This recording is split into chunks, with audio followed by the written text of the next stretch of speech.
Palagi na lang ba sumasakit yung wrist mo tuwing long hours of corporate setting or work from home?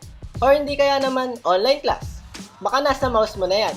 What's up guys? Welcome back again to my TechTube channel, and for today's video, we will be unboxing this ergonomic mouse together with this wrist rest. So hindi ko na siya papatagalin pa, tara na!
So guys, papakita ko muna sa inyo yung details nitong mouse na to. Ito yung left click, ito yung scroll wheel, yung right click, yung charging connector, indicator light, DPI cycle, meron siyang 800, 1200, 16 at 2400 DPI. Meron siyang backward button, forward button, on and off button, yung receiver niya yung number 1, and yung Bluetooth connection yung number 2. And lastly, yung program button or yung Bluetooth program button. And nandito yung Bluetooth receiver.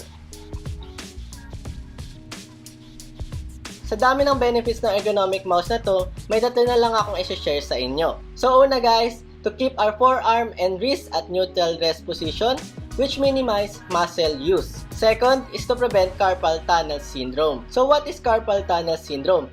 It is a condition that causes numbness, tingling, or weakness in your hands. And lastly guys, a great way to treat yourself.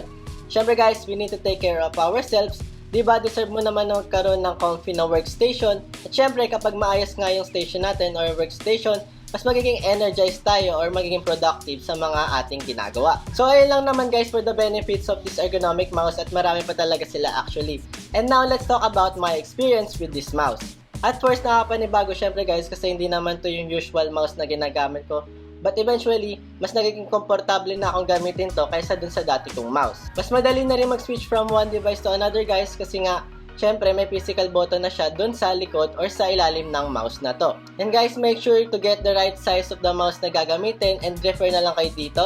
For me, etong mini ay saktong-sakto na sa hand size ko. So kung malaki yung kamay mo, you need to buy another version of this mouse. At syempre guys, kung di naman kasukat ng kamay mo yung binili mong mouse, ano pa bang essence ng ergonomic mouse? Diba? Kung gagamit ka ng malaking mouse, tas maliit lang naman yung kamay mo. Syempre dapat gamitin mo or bumili ka nung saktong-sakto dun sa kamay mo.